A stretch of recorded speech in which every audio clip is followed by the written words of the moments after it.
जमलेल्या माझ्या तमाम हिंदू बांधवांनो, भगिनींनो आणि मातांनो,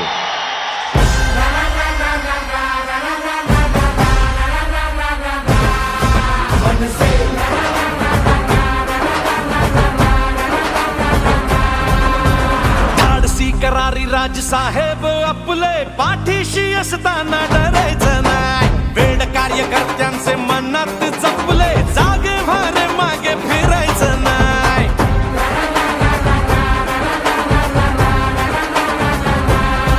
हो प्रश्न जिथे जनतेचा, मार्ग तिथे मनसेचा. हो प्रश्न जिथे जनतेचा, मार्ग तिथे मनसेचा. नवनिर्माण घडवूया, भवानीची शान मराठीची महाराष्ट्रात घुमवूया.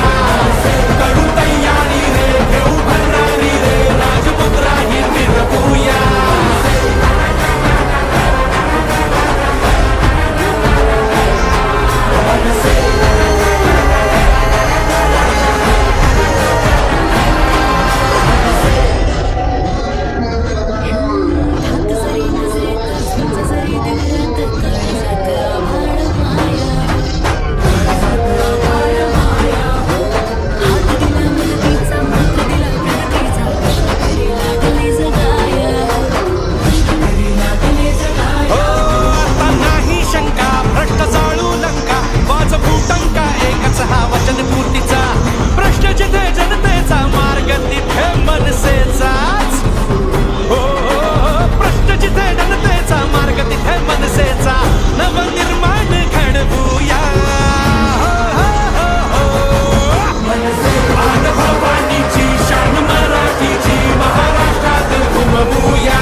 अनेक मतदारसंघामध्ये फोनाफोनी असते, सगळ्या गोष्टी असतात आणि म्हणून मला जरा लवकर निघावं लागणार आहे मुंबईला.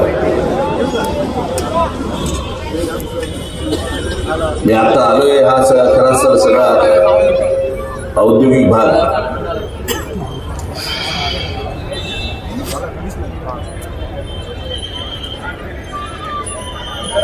मी या भागामध्ये अनेकदा फिरलोय, पाहिलंय, सभा झाल्या आहेत, अनेकदा आलोय.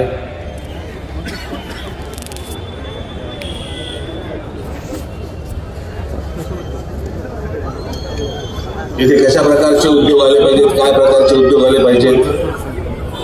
बघाची माझी आधीची सभा झाली, मी त्याच्यामध्ये मी सांगितलं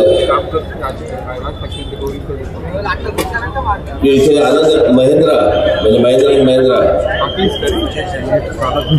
हे स्कॉर्पिओचा उद्योग इथे आणणार होते, एरोप्लेन मोडवर टाकतील आणि महाराष्ट्र सरकारकडनं त्यांना काही त्या प्रकारची चांगली वागणूक मिळालेली नाही.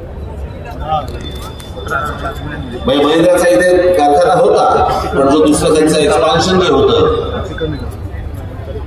जे इथे होणार होतं, त्याच्यासाठी इतक्या अडचणी त्यांच्यासमोर आल्या की एके दिवशी माझ्या कानावरती बातमी आली की आनंद महिंद्रा माझे मित्र आहेत ते चांगले, आणि मला कानावरती बातमी आली की ते तामिळनाडूला चाललेत.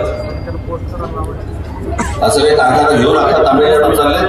प्रचंड मोठी हजारो कोटीची इन्व्हेस्टमेंट तामिळनाडूला होती, जी महाराष्ट्रात होणार होती, जी नाशिकमध्ये होणार होती. मी आनंद महिंद्रावर फोन लावला, म्हटलं मी ऐकतो ते खरं आहे का? ते बोलले हो म्हणे, मी कंटाळलो म्हणे याच्या त्या सरकारी सगळ्या कागदपत्रांच्या ह्याच्यातच मी कंटाळलो. खरं तर मी इतका मोठा उद्योग या माझ्या महाराष्ट्रामध्ये मी वाढलो, महाराष्ट्रात हे सगळं महिंद्रा सगळ्या गोष्टी सुरू केल्या आम्ही, आणि त्याच महाराष्ट्रामध्ये मला अडचणी येत आहेत. मी त्याला म्हटलं मी तुम्हाला भेटतो. आम्ही आनंद महिंद्राला भेटलो, त्यांच्याकडे सगळ्या गोष्टी समजून घेतल्या. त्यावेळेला युतीचं सरकार होतं. मी आनंद महिंद्राला घेऊन माननीय बाळासाहेबांच्याकडे गेलो. बाळासाहेब यांचं म्हटलं असं असं म्हटलं यांच्या अडचणी आहेत, म्हटलं असा असा त्रास होतोय.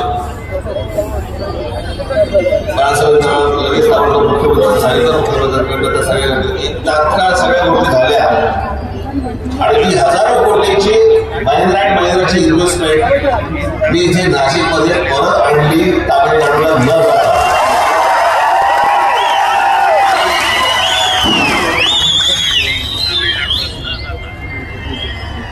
मी काय नाशिकचा नागरिक होतो का?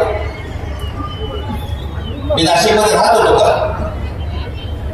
पण माझं पहिलं कर्तव्य, मी माझ्या महाराष्ट्राचा नागरिक आहे. माझ्या महाराष्ट्रामध्ये उद्योग राहिले पाहिजे, माझ्या मराठी मुलांना मुलींना इथे रोजगार मिळाला पाहिजे, त्यांच्या हाताला इथे काम मिळालं पाहिजे. अनेक रोजगाराच्या विषयामध्ये अनेक मी अंगावरती आजपर्यंत अनेक केसेस घेतले आहेत. मला फरक पडत नाही त्या गोष्टींचा.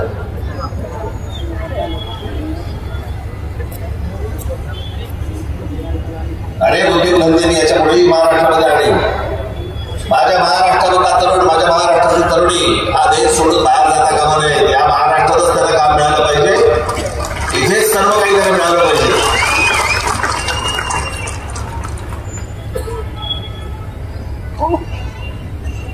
पण आपल्याकडे हा विचार होत नाही. आमच्याकडे तालुक्याचे पुढारी होतात. एक तालुक्याचा पुढारी आपण बघितला असेल, त्याला का महाराष्ट्राचा नेता म्हणतात मला अजूनही कळलं नाही. खरं तर तालुक्याचे पुढारी, त्याचं नाव शरद पवार.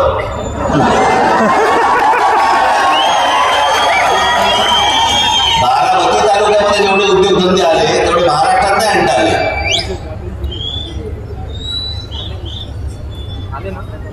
एकदा घ्यायची बारामती तालुक्यामध्ये एमआयडीसी जाऊन बघा, मग तुम्हाला कळेल की काय घडतंय ते.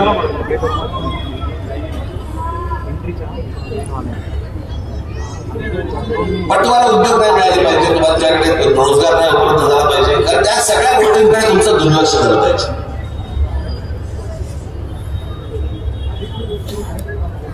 आणि महाराष्ट्रामध्ये आरक्षणाचा विषय तापतो नाही, तापवला जातोय.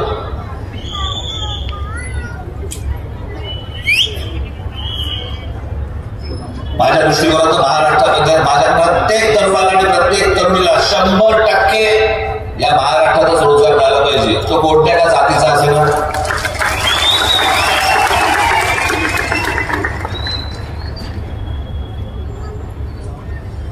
आणि जे सहज शक्य आहे.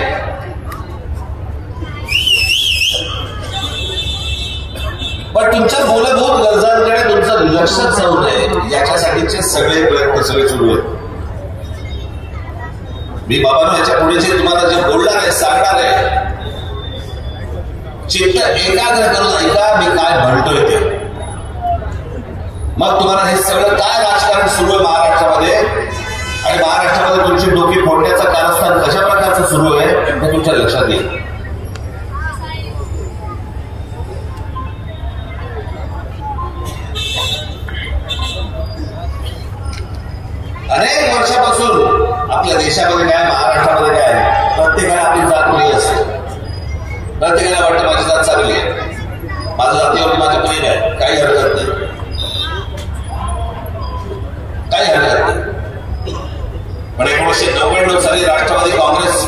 माझा जन्म झाला आणि या देशामध्ये या महाराष्ट्रामध्ये जिथे आम्हाला आपापल्या जातीवरती प्रेम करणारी माणसं होती ती दुसऱ्या जातीचा द्वेष करायला सुरुवात झाली.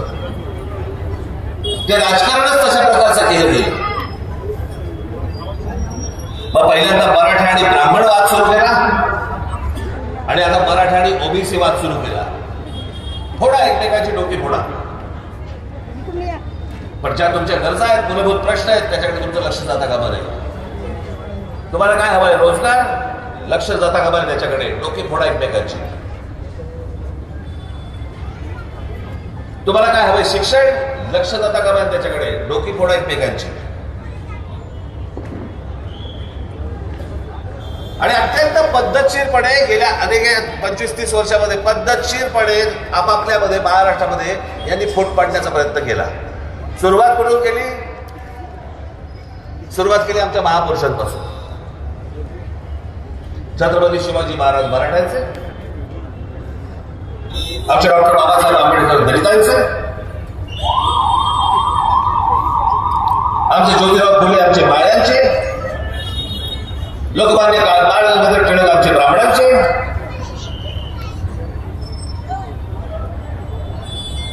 आताच त्या सभेमध्ये मी सांगितलं स्वराज्य हा माझा जन्मसिद्ध अधिकार आहे आणि तो मी मिळवणार, हे काहीतरी ब्राह्मणांसाठी सांगितलं होतं का? लोकमान्य टिळकांनी ब्राह्मणांसाठी सांगितलं होतं?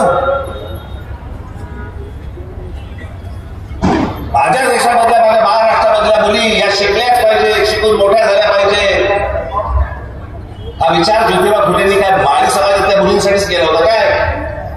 या महाराष्ट्रातल्या मुलींसाठी केला होता, महिलांसाठी केला होता की माझ्या महाराष्ट्रातील प्रत्येक महिला मुलगी ही शिकली पाहिजे.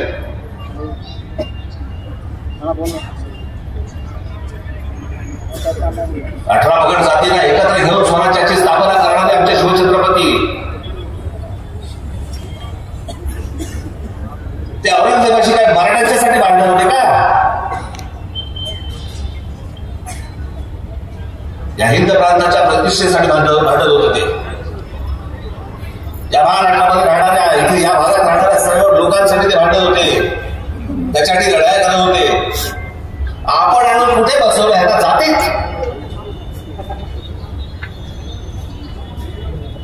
शालेय शिक्षणामध्ये वाचताना, धडे वाचताना या महापुरुषांना आम्ही काय जातीत बसवायचं? हे सगळं जाणीवपूर्वक केलं गेलं गेल्या 25-30 वर्षात. तुमच्या डोक्यामध्ये हा जो किडा घातला जातीचा, हा फक्त जाणीवपूर्वक केला का? कारण हा जो महाराष्ट्र होता, जो हिंदुत्वाने भारावलेला होता, त्या हिंदुत्वाला तोडण्या फोडण्याचं काम या शरद पवारांनी जातीत केलं.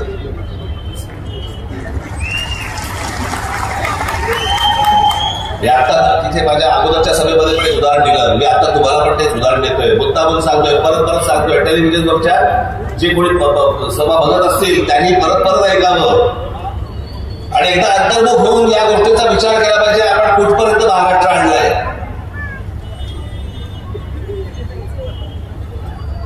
आता काही दिवसांपूर्वीची मराठवाड्यामधली घटना आहे. एका घरामध्ये एका व्यक्तीचं निधन झालं. त्या घरामध्ये फक्त 3 माणसं होती, चौथा तो ज्याचं निधन झालं. त्याची तिरडी उचलायला चौथा खानदान होता. त्याच्या घराच्या बाहेर वेगळ्या समाजातील लोक, मी मुद्दाम तुम्हाला जात सांगणार नाही, त्याच्या घराच्या बाहेर जी लोक होती, जी इतकी वर्ष सगळे जण खेळीमेळीच्या वातावरणामध्ये राहत होते, जे बाहेर राहणारे होते ते दुसऱ्या समाजाचे होते, त्यातला एकही जण त्या तिरडीला खांदा द्यायला नाही आला. नातेवाईकांची वाट पाहत बसले. 6 तासानंतर नातेवाईक आले. मग त्या तिरडीला चौथा खांदा मिळाला. मग ती उठली आणि मग स्मशानामध्ये गेली. इथपर्यंत महाराष्ट्र आणून ठेवला. आपण एकमेकांवर हसत खेळत सगळ्या प्रकारचे सगळे डबे खाणारे सगळे मित्र आता एकमेकांना जातीत बघायला लागले. त्या दिवशी एक क्लिप आली, लहान मुली बोलल्या, लहान मुली की आम्ही सगळे एकत्र खेळायचो, पण आता हे सगळं झाल्यामुळे मराठवाड्यात त्या खास करून हे सगळं झाल्यामुळे आता त्या आमच्याशी बोलत नाहीत, आता मग आम्ही पण त्याच्याबरोबर खेळत नाही. लहान मुलं इथपर्यंत जात आणली आपण.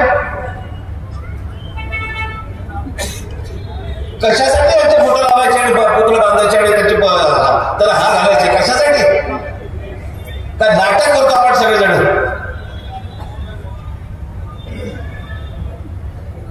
त्या शालेय पुस्तकामध्ये जी प्रतिज्ञा आहे ना, पहिलं पान ना सगळ्या बाळासाठी विद्यार्थ्यांनी पहिलं फाडून टाकावा.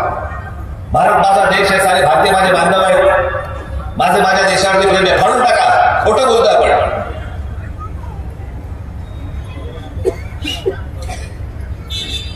कोणती जात घेऊन बसलो आपण, जी जात तुम्हाला जगू देत नाही?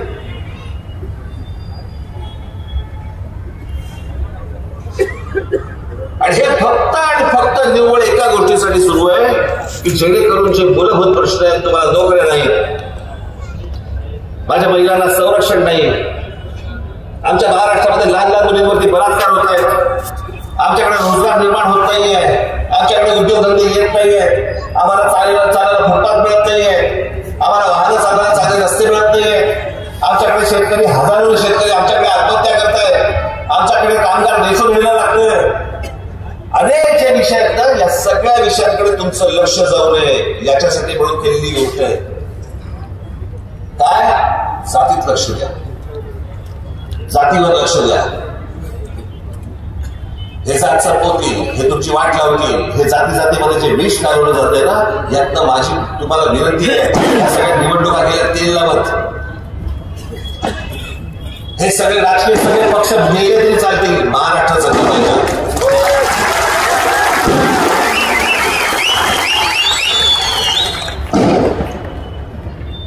ही काळाची गरज आहे. माझी पोलिसांना विनंती आहे, आपण हा कोणाचे जर समजा राजकीय उद्योग चालू असेल तर त्यांच्या कानाकडे फटाका काढा. आपल्याकडनं होत असेल तर आम्ही तयारच आहोत. पोलिसांना सांगतोय मी, आता आपल्याला ही गोष्ट करा तात्काळ.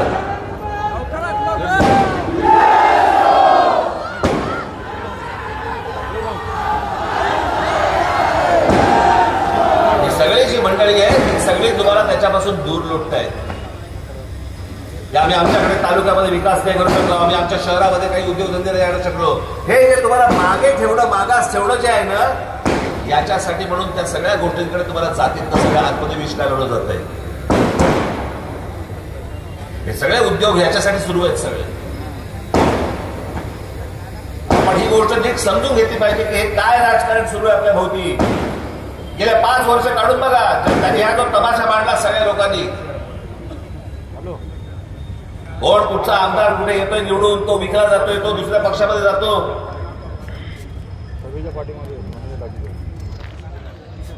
युती म्हणून काही लोक मतदान करतात, आघाडी म्हणून लोक काही मतदान करतात. निकाल लागल्यावरती युतीतला एक पक्ष उठतो आणि ज्यांच्याबरोबर हयातगिरी विरोधामध्ये त्यांच्याबरोबर जाऊन बसतो का मुख्यमंत्री पदाची माळ माझ्या गळ्यात घाला म्हणून.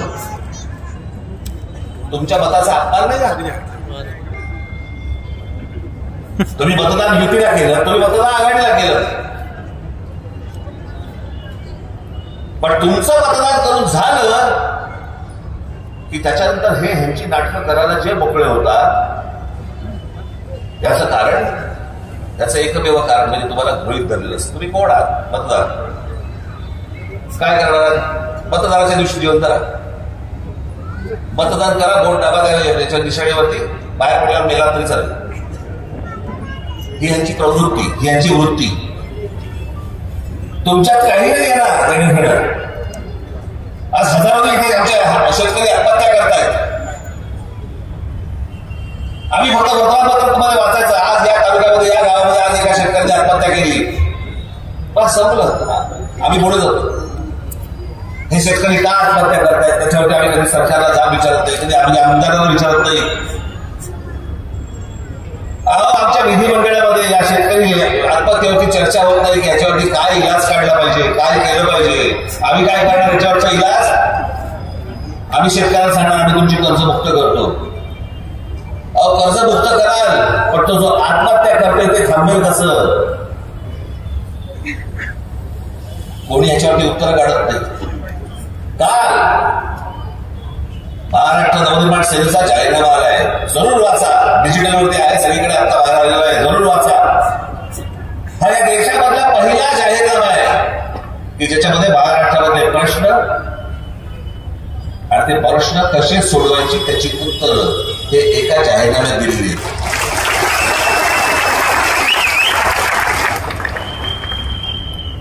ह्यांचे काय जाहीरनामे?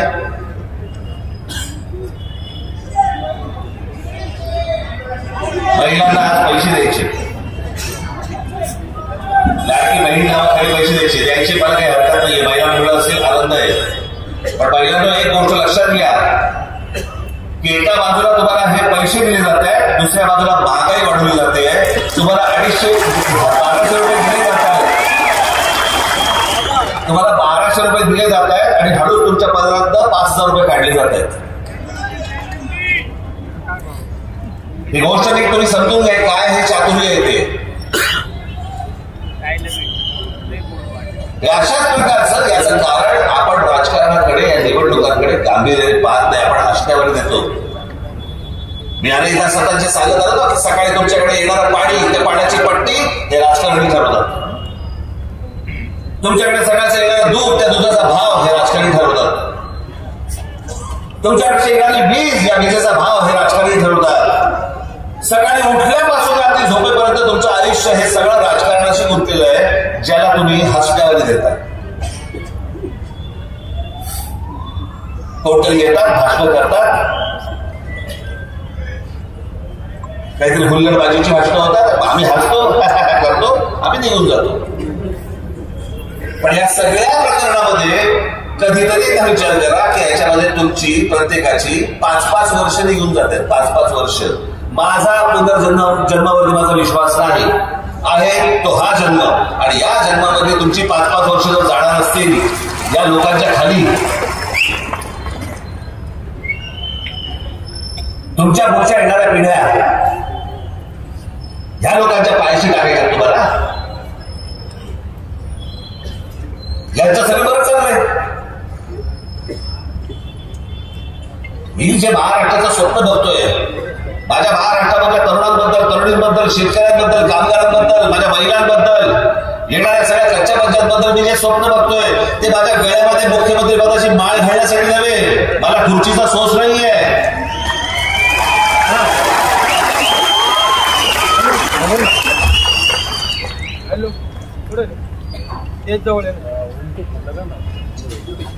मी तुम्हाला एक उदाहरण म्हणून सांगतो. उदाहरण मी माझ्या एकदा 2-4 सभांबद्दल सांगितलं होतं, मुद्दा पण सांगतो. मी त्यावेळेला साधारणपणे असं एक 6 वर्षाचा वगैरे असेल आणि मातोश्रीवरती मला बाळासाहेब मला घेऊन निघाले. आमचं शिवसेनेचं ऑफिस एका बिल्डिंग मध्ये होतं, एका ब्ल्यू पर्ल नावाच्या बिल्डिंग मध्ये. एवढे एक रूम होती, एक रूम शिवसेनेचं कार्यालय. आणि बाळासाहेब निघाले होते. आम्हाला कळलं बाहेर आल्यावरती आमचे जे वाहन चालक होते माने म्हणून, ते आलेले होते. मग काय करायचं, टॅक्सी मागवली. मी गोष्ट बोलतोय तुम्हाला 73-74 सालची गोष्ट बोलतोय, 74 असेल. आमचे वाहन चालक आले होते, मग टॅक्सी मागवली. टॅक्सी आली. इतक्यात त्यावेळेचे जे महापौर होते शिवसेनेचे, सुधीरभाऊ जोशी, ते आले. महापौराची, त्यावेळेला मुंबईच्या महापौराची एक लांब लचक इम्पाला नावाची गाडी होती, अमेरिकन गाडी होती, लांब लचक, लाल दिवा, मोठीच्या मोठी गाडी. ती लागली समोर मातोश्रीच्या. सुधीरभाऊ उतरले आणि बाळासाहेब जरा माझं 2 मिनिटं बोलायचं म्हणून बाळासाहेब दोघे जण आतमध्ये गेले. टोळ्याने बाहेर आले. सुधीरभाऊ विचारलं कुठे चालल्यात का? तेवढे हो, अरे कार्यालयात चाललो आपल्या पक्षाच्या. मग चला ना, मी सोडतो तुम्हाला. तेवढं नाही, त्या दिव्याच्या गाड्यांमध्ये तुम्हीच बसा, मला ते काय त्याचं सोच. मी 6 वर्षाचा आहे. टॅक्सीत बसलो, इथे बाळासाहेब बसले, मध्ये मी बसलो, बाजूला एक जण कोण होते ते बसले, पुढे एक जण बसला. आमची टॅक्सी निघाली. बांद्राच्या ब्रिजवरनं आमची टॅक्सी निघाली. ब्रिजवरती आल्यावरती मी एकदाच मागे वळून पाहिलं. त्या टॅक्सीच्या मागून एक लाल दिवा येत होता. तो जो लाल दिवा ज्या माणसाकडे होता, जो ज्या गाडीत बसला होता, तो लाल दिवा ज्याच्यामुळे होता ना, तो माझ्या बाजूला बसला होता.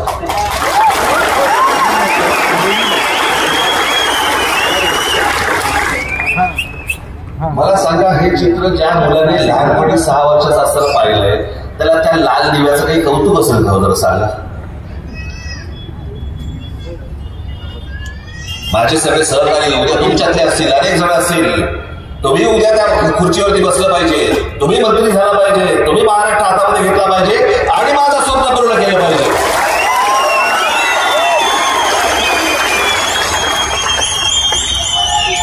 यांचं काय चालू आहे? यांचं प्रत्येक जण स्वार्थासाठी, आपापल्या खुर्चीसाठी, पदांसाठी म्हणून तुम्हाला कोणालाही विकायला तयार होतो. तुमची जातीमध्ये भांडण लावली जातात, वाटते त्या गोष्टी केल्या जातात, पण तुमचा विचार नसतो त्याच्यामध्ये, येणाऱ्या भावी पिढ्यांचा विचार नसतो. हा फक्त त्यांच्या स्वार्थाचा विचार असतो, स्वतःच्या पदाचा विचार असतो, स्वतःच्या खुर्चीचा विचार असतो.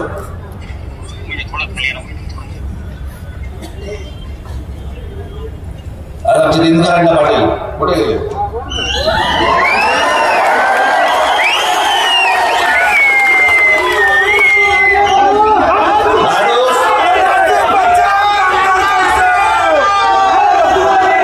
ही आमची दुधारी तलवार आहे.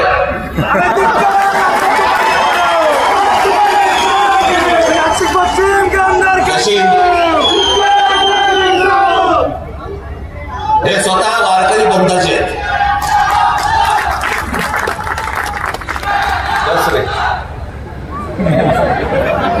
झालं की बोंबला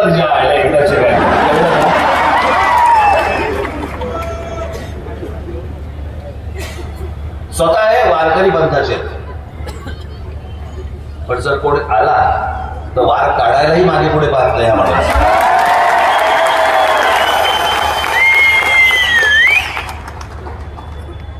आज मी तुम्हाला या सगळ्या माझ्या लोकांसह मी तुम्हाला शब्द देतो, हे राज्य एकदा माझ्या हातामध्ये द्या. उद्या आणा, तुम्ही निवडून आणा. जो तुमच्याकडचे अनेक प्रलंबित प्रश्न आहेत त्याचा सगळ्यात महत्वाचा प्रश्न आहे तो म्हणजे IT पार्कचा. यांना निवडून दिल्यानंतर या भागामध्ये IT पार्क आणण्याचा मी जास्तीत जास्त प्रयत्न करीन. आणि प्रयत्न करीन ज्याला मी म्हणतोय, मी ज्याला शब्द देतोय तो राज ठाकरेचा शब्द, एवढं लक्षात ठेवा.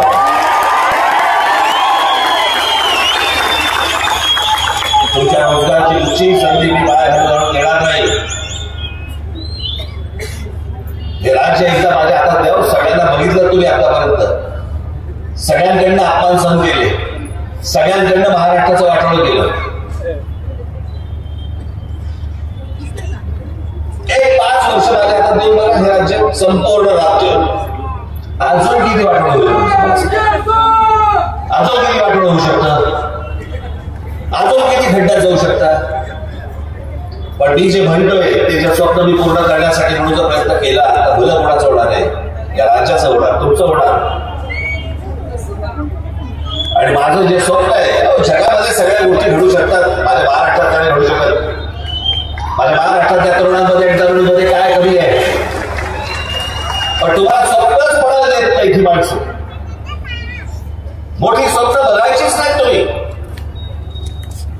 रोजच्या जीवनामधल्या ज्या हार अपेक्षा आणि सगळ्या ज्या गोष्टी आहेत त्यातनंच तुम्ही मार्ग काढत राहा आयुष्यभर. मला मरण येत नाही म्हणून जिवंत असलेली माणसं मला आवडत नाही. तुम्ही ह्या संपूर्ण नाशिककडे, महाराष्ट्राकडे, अहो तेजोमय अत्यंत आपल्याला इतिहास असलेला हा महाराष्ट्र आहे. मी माझ्या सगळ्या भाषणामध्ये सांगतो ना, आपला महाराष्ट्र म्हणजे कोण आहे? या हिंद प्रांतावरती ज्या मराठेशाहीने राज्य केलं, 150-125 वर्ष राज्य केलं, हो महाराष्ट्र आहे हो हा.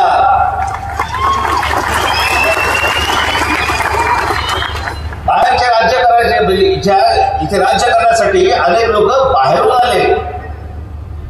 पण या हिंद प्रांतावरती 125 वर्ष राज्य आपल्या इथल्या लोकांनी केलं आणि ते फक्त महाराष्ट्राने केलं, आपल्या मराठेशाहीने केलं, पेशव्यांनी केलं.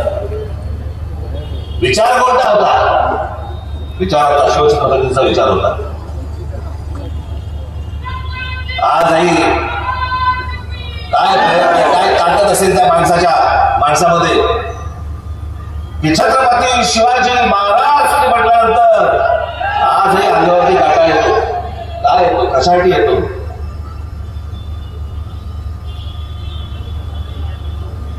मी मगाशी म्हटल्याप्रमाणे छत्रपती शिवाजी महाराज आमचे, डॉक्टर बाबासाहेब आंबेडकर, ज्योतिराव फुले, स्वातंत्र्यवीर सावरकर, लोकमान्य टिळक, अनेक लोक, अशा अनेक माणसांचे फोटो इथे लावता येतील. हे महाराष्ट्राचं वैभव आहे. दुसऱ्या कुठच्या राज्याकडे लावता येतील का फोटो असे? आहेत का कुठच्या राज्यांकडे अशी माणसं? हे महाराष्ट्राचं हरवलेलं जे गतवैभव आहे ना, ते मला महाराष्ट्राला प्राप्त करून द्यायचंय. याच्यासाठी मला तुमची साथ हवी आहे. आज दुसरे फक्त दिनकर अण्णांचा विषय नाही आहे. माझी महाराष्ट्राला हक आहे. महाराष्ट्र नवनिर्माण सेनेचे जिथे जिथे म्हणून माझे उमेदवार उभे असतील त्या सर्व उमेदवारांना, मला खरं तर या सगळ्या ठिकाणी मला जाता नाही आलं. 15 दिवस मला प्रचारासाठी मला मिळाले. इतक्या मतदारसंघामध्ये महाराष्ट्रामध्ये जाणंच शक्य नव्हतं. मी आज इथूनच मी महाराष्ट्रातल्या सर्व माझ्या तमाम जनतेची मी दिलगिरी व्यक्त करतो की मी तिथे येऊ शकलो नाही, तिथे उमेदवार असून देखील येऊ शकलो नाही. काल ते गेलो तर माझी थोडीशी तब्येत पण जर बिघडली, काय पहिल्या 2 सवय लांब गोळी घेतलं तर बरं वाटलं मला. पण अनेक ठिकाणी मला जाता नाही आलं. त्याबद्दल मी त्यांची क्षमा मागतो, दिलगिरी व्यक्त करतो. क्षमा कराल अशी मला अपेक्षा आहे. परंतु माझी आपल्याला सर्व विनंती आहे की हा आतापर्यंत झालेला महाराष्ट्राचा सगळा खेळखंडोबा जर समजा थांबवायचा असेल, तुम्हाला नवा विचार करावा लागेल. मी ज्यावेळेला पक्ष स्थापन केला त्यावेळेला जे माझं महाराष्ट्राबद्दलचे जे स्वप्न, त्या स्वप्नात न पक्षाचं नाव आलं आणि ते म्हणजे नवनिर्माण. मला काहीतरी नवनिर्माण करायचं या महाराष्ट्रामध्ये. या सगळ्या लोकांना फक्त आजपर्यंत तुम्ही सगळ्यांना संधी दिली. एकदा राज ठाकरे आणि त्याच्या पक्षाला एकदा संधी देऊन बघा. आणि म्हणून महाराष्ट्राच्या माझ्या तमाम माता भगिनींना, बांधवांना माझी विनंती आहे. नाशिक पश्चिमच्या माझ्या तर सर्व नागरिकांना दिनकर अण्णा तर आहेतच, बाकीचे कुठे गेले उमेदवार आमचे? काशीनाथ बेंगळ, प्रसाद सानप, मोहिनी जाधव आणि योगेश आमचे सूर्यवंशी संगमनेरचे कुठे गेले? हे माझे सगळे सहकारी तर आहेतच, पण माझ्या महाराष्ट्रामध्ये जिथे जिथे म्हणून माझ्या महाराष्ट्र नवनिर्माण सेनेचे जिकडे उमेदवार उभे असतील, तुमचे जे कोणी नातेवाईक असतील, मित्रपरिवारातले लोक असतील, सगळ्यांना फोन करा. आजपर्यंतचा झालेला तमाशा बस झाला. आपण एक नवा विचार करूया. आणि म्हणून माझ्या उमेदवारांना येत्या 20 तारखेला आपण रेल्वे इंजिन या निशाणीवरती बटन दाबून याला सर्वांना प्रचंड प्रचंड प्रचंड मताने विजयी करावं असं एक आवाहन करतो. आपल्या सर्वांची मी नजर घेतो. धन्यवाद.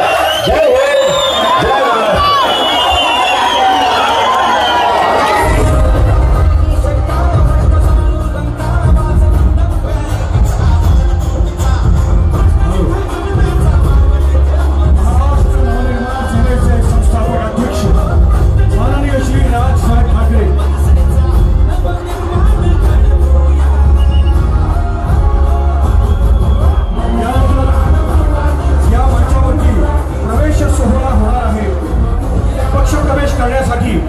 आता मी जनेश्वर मित्र मंडळ यांच्या श्री वीरेंद्र यादव, गोरख पवार, तिरुपती ताटे, रोहित वेताळ आणि राहुल शिंदे यांना या मंचावरती आमंत्रित करत आहे.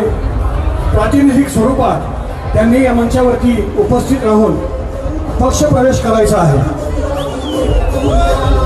राजसाहेब ठाकरे यांचा या ठिकाणी सत्कार करण्यात येत आहे. पुष्पगुच्छ आणि शाल देऊन त्याचा या ठिकाणी सत्कार संपन्न केला जात आहे.